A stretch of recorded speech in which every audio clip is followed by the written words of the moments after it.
तो जो हमारी इंडस्ट्री के लोग हैं, मैं इनकी बड़ी थैंकफुल हूँ कि इन्होंने मुझे बड़ा अच्छे तरीके से वेलकम कहा और मुझे इन्होंने बहुत ज़्यादा सपोर्ट किया। तो हमारी मईशत जो है ना वो बेहतरी की तरफ जा रही है। इंशाअल्लाह अल्लाह अल्लाह खैर करे, अगे सत्ते ही खैरान है। तो मैं तो चाहती हूँ कि औरतों को चाहिए कि वो मर्दों के शाना बिशाना काम करें। और साउथ पंजाब का बरई सोशल मीडिया चैनल किसान टुडे टीवी। अस्सलाम वालेकुम, किसान टुडे टीवी से मैं हूं आपकी होस्ट सना खान। नाजरीन, आज हम आपकी मुलाकात ऐसी बाहिम्मत ख़तून से करवाएंगे जो पेस्टिसाइड इंडस्ट्री में पहली वाहिद कामयाब तरीन औरत हैं। आज हमारे साथ मौजूद हैं वीर एग्रो की CEO मैडम रुखसाना बसरा। हमारे मुआशरे में औरत को कामयाबी के लिए बहुत सी मुश्किलात का सामना करना पड़ता है। इस बारे में हम मैडम रुखसाना बसरा की कामयाबी की कहानी आज इनकी ज़ुबानी सुनेंगे। अस्सलाम वालेकुम मैडम। वालेकुम सलाम। मैडम कैसी हैं आप? मैं ठीक, आप सुनाएं। पेस्टिसाइड फील्ड में आपका आना कैसे हुआ? ये एक मार्केटिंग फील्ड है, तो आप इसमें कैसे मैनेज करती हैं? आप कंफर्टेबल फील करती हैं इस फील्ड में? अच्छा, इस फील्ड में तो मैं हादसाती तौर पे आई, क्योंकि मेरी तो एजुकेशन भी इससे रिलेटेड नहीं थी और मेरे पास कोई एक्सपीरियंस भी नहीं था। मैंने एज ए इम्पोर्ट मैनेजर इसको ज्वाइन किया था। मैंने 6-7 साल फिर इस इंडस्ट्री में जो है ना एज ए इम्पोर्ट मैनेजर काम किया। मुख्तलिफ़ कंपनियों की मैं इंपोर्ट करती थी। जब मैंने पहले तो मैं खैर जॉब करती थी, जॉब का एक अलग एक्सपीरियंस है, तो वो भी बहुत अच्छा रहा मेरा। मैं चाइना से, इंडिया से तब हमारी इंपोर्ट थी और बाकी कंट्रीज़ से थी हमारी, तो मैं वहाँ से इंपोर्ट करती थी। मैडम, आपको फ़ीमेल में किसने ज़्यादा सपोर्ट किया? आप घर और ऑफिस को एक साथ कैसे मैनेज करती हैं? देखिए, इस फील्ड में खैर मुझे बहुत सारे लोगों ने सपोर्ट किया। जब मैं, आपको पता है कि इस इंडस्ट्री में मैं जब आई तो तब इस इंडस्ट्री में एज ए डिस्ट्रीब्यूशंस पे कोई भी लड़की नहीं थी जिसने कोई अपनी कंपनी एज ए डिस्ट्रीब्यूटर जो है ना वो रजिस्टर्ड करवाई हो। और मैं पहली खातून थी पाकिस्तान में जिसने एज ए डिस्ट्रीब्यूशन में मैंने कंपनी रजिस्टर्ड करवाई।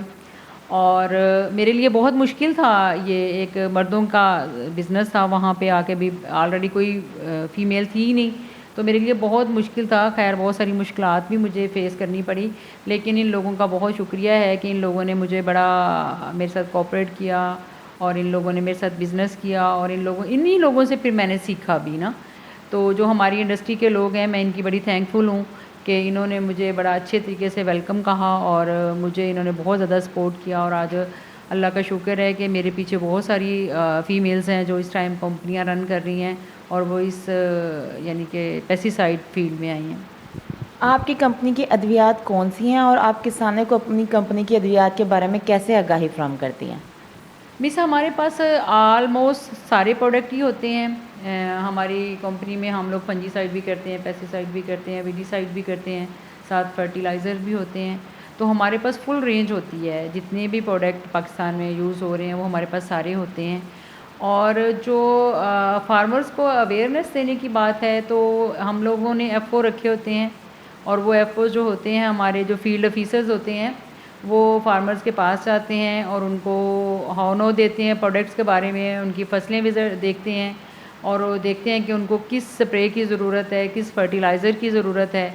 तो हमारी कंपनी में भी बहुत सारे FOs हैं जो काम कर रहे हैं मुख्तलिफ़ एरियाज़ में और जाके वो फार्मर्स को आगाही दे रहे हैं इसके बारे में। और मैडम, आपकी कंपनी सिर्फ डिस्ट्रीब्यूशन करती है या इंपोर्ट का काम भी करती हैं? मिस, एक्चुअली मेरा एक्सपीरियंस तो इंपोर्ट का ही था। जब मैं इस फील्ड में आई तो एज ए इम्पोर्ट मैनेजर ही आई और मैंने इंपोर्ट ही की।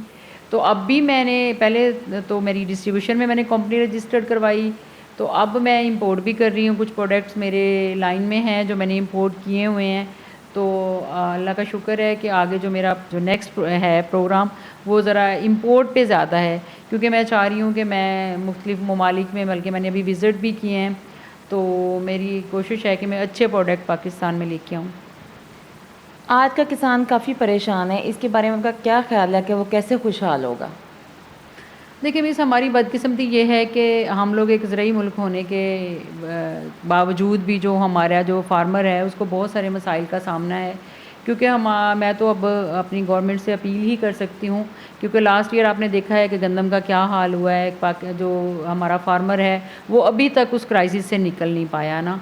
तो एक तो हमारे फार्मर्स को अवेयरनेस नहीं है, हमारे फार्मर को ये नहीं पता कि जो एनवायरनमेंट चेंज आई है दुनिया पूरी में, एनवायरनमेंट चेंज हुआ है, उसके हिसाब से उन्हें कौन सा बीज इस्तेमाल करना चाहिए और किस टाइम पे जो है ना वो फसल की बिजाई करनी चाहिए।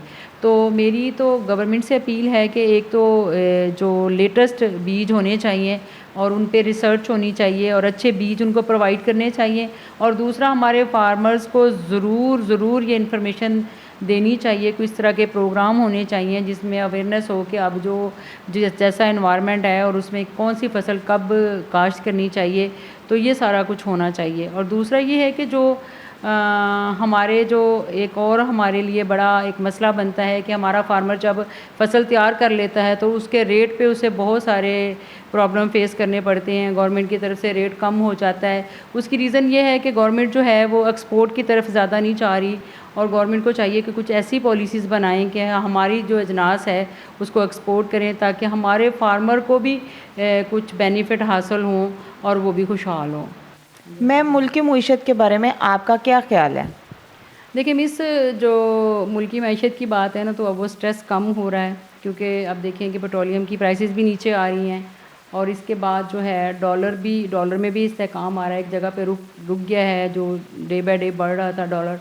और उसके बाद ये है कि हमारी इंटरनेशनली रिलेशंस भी बाकी कंट्रीज़ के साथ अच्छे हो रहे हैं, और हमारा IMF के साथ जो मुआहदा था वो भी फ़ाइनल हो गया है, तो हमारी मईशत जो है ना वो बेहतरी की तरफ जा रही है।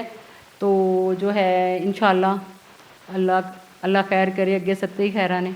मैम, आपसे मिलकर बहुत खुशी हुई क्योंकि आप एक बहुत कामयाब खातून हैं। इस कामयाबी के हवाले से आप पाकिस्तान की बाकी औरतों को क्या पैगाम देना चाहेंगी? देखिए मिस, मैं तो हमेशा फ़ीमेल्स को अप्रिशिएट करती हूँ और मैं कहती हूँ कि उनको भी मर्दों के शाना बिशाना काम करना चाहिए, क्योंकि जो आजकल के हालात हैं, देखें महंगाई इतनी ज़्यादा हो गई है कि एक फ़र्द के काम करने से घर नहीं चलता ना।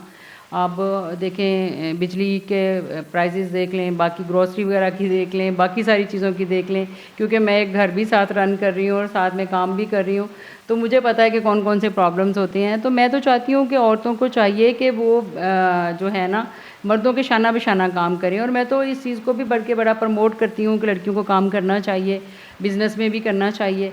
देखें जो बिज़नेस है ये वो कहते हैं ना कि अच्छी से अच्छी जॉब से बिज़नेस जो है वो बेहतर होता है, बिज़नेस छोटा हो या बड़ा हो, जो बेनिफिट बिज़नेस के हैं वो जॉब में नहीं है। तो मेरी तो बल्कि सारी फीमेल से ये बात है कि उनको कोई ना कोई काम ज़रूर करना चाहिए, किसी काम को भी छोटा ना समझें, उसको स्टार्ट करें, अल्लाह ताला उसमें तरक्की देता है। देखें मैंने जॉब से स्टार्ट किया है, आज अल्लाह ताला ने, मैंने मेहनत की है तो अल्लाह ताला ने मुझे इस मकाम पे लेके आए हैं। तो इसलिए मैं कहती हूँ कि किसी भी काम को आप घर में बैठ के बेशक करें। मैं चाइना गई ना, तो मेरा वहाँ पे विज़िट मैंने किया, एक दो जगह पे मैं गई तो मैंने देखा लोगों के छोटे छोटे घर थे, आप बिलीव करेंगे उसके सारे घर वाले वहाँ पे बैठ के वो काम कर रहे थे, प्रोडक्ट बना रहे थे, चीज़ें बना रहे थे, तो मुझे वो बड़ा अच्छा लगा। और आज देखें चाइना ने कितनी तरक्की कर ली है, और मैंने वहाँ पे मेल और फीमेल का जो है वो काम करने में कोई यानी कि डिफरेंस नहीं मुझे नज़र आया। जिस तरह मेल्स काम कर रहे हैं उसी तरह वहाँ पे फीमेल्स काम कर रही हैं, तो लड़कियों को काम करना चाहिए। मैम, आप हमारे चैनल किसान टुडे पर किसानों को क्या पैगाम देना चाहेंगी? देखिए मिस, मैं तो मैं ख़ुद भी एक किसान घराने से बिलोंग करती हूँ। मेरा जो मैं एक विलेज में हम लोग रहते थे, अभी भी मेरे पेरेंट्स जो हैं वो विलेज में ही रहते हैं, तो मैंने बचपन से ही वो मसाइल देखे हैं जो मैंने अपने घर में, जो मेरे फादर को मैंने देखा। तो मेरी फार्मर से यही रिक्वेस्ट है कि वो एक तो जब काश्त करते हैं उसको सही टाइम पे काश्त करें अपने प्रोडक्ट को, जो फसल है, उसके बाद उसकी जो देखभाल है, जो उसको स्प्रे चाहिए होती है, जो खाद चाहिए होती है, वो प्रोवाइड करें, और उसके साथ वो अजनास जो है ना वो काश्त करें जो जिनमें उनको कोई बेनिफिट हो। कि एक जैसे हम मैंने जो मेरा जो मैंने एक्सपीरियंस है, मसलन कोई काश्त करने लगता है ना मकई की, या भी मेज़ काश्त करते हैं तो वो सारे मेज़ पे ही चले जाते हैं, हालांकि मल्टी जो क्रॉप्स हैं उन पे आएँ और वो यानी कि फसलें काश्त करें जिनमें उनको ज़्यादा बेनिफिट हो, और टाइमली खाद, स्प्रे, पानी और इन सारी चीज़ों का जो है ना उनको अवेयरनेस होनी चाहिए। और उनको आजकल तो टीवी पे बहुत सारे प्रोग्राम चल रहे होते हैं, मैं देखती हूँ, तो उन लोगों को भी देखना चाहिए उन प्रोग्राम्स को कि किस तरीके से कौन सी फसल काश्त करनी चाहिए, कौन सा सीड इस्तेमाल करना चाहिए, कौन सी खाद, स्प्रे यूज़ करनी चाहिए। तो उनको चाहिए कि उनको इन सारी चीज़ों की अवेयरनेस होनी चाहिए एक फार्मर को ना। दूसरा मिस, आप लोग बहुत अच्छा काम कर रहे हैं कि आप लोगों ने ये किसान की अवेयरनेस के लिए आप लोगों ने अपने चैनल का आगाज़ किया है और आप पेस्टिसाइड के लोगों को भी टच कर रहे हैं और फार्मर्स को भी, और अल्लाह ताला आप लोगों को कामयाब करे। और ये बड़ी अच्छी काविश है आपके चैनल की, अल्लाह ताला आप लोगों को कामयाबी दे। मैम आजकल सोशल मीडिया का दौर है, तो क्या आप भी अपने किसी सोशल मीडिया चैनल पर किसानों को की अवेयरनेस फ्राहम कर रही हैं? यस मिस, हम लोग, मेरा एक पेज है वीर एग्रो मुल्तान के नाम से, वहाँ पे हम लोग वीडियोस भी अपलोड करते हैं, अपने प्रोडक्ट के बारे में भी इंफॉर्मेशन देते हैं। बल्कि अब तो मैं इस पे ज़्यादा वर्किंग कर रही हूँ ताकि हम अपने प्रोडक्ट के जो न्यू केमिस्ट्रीज़ आती हैं जिनको हमारे फार्मर्स को नहीं पता होता, तो मेरी कोशिश है कि मैं उनके ऊपर वीडियोस बना के वो क्लिप जो हैं मैं अपने पेज पे शेयर करूँगी। और जो फर्टिलाइज़र हैं उनके बारे में भी मैं अवेयरनेस दूँगी। तो ये मेरा एक पेज है वीर एग्रो मुल्तान के नाम से फेसबुक पे ना, तो वहाँ पे हम लोग अपनी जो प्रोडक्ट है उनकी प्रमोशंस करते हैं। मैम बहुत शुक्रिया, आपसे मिलकर बहुत खुश हुई। Thank you miss, thank you so much. ज़रूरी मालूमात और आपके मसाइल का हल देखते रहिए काश्तकार की आवाज़ किसान टुडे टीवी के साथ।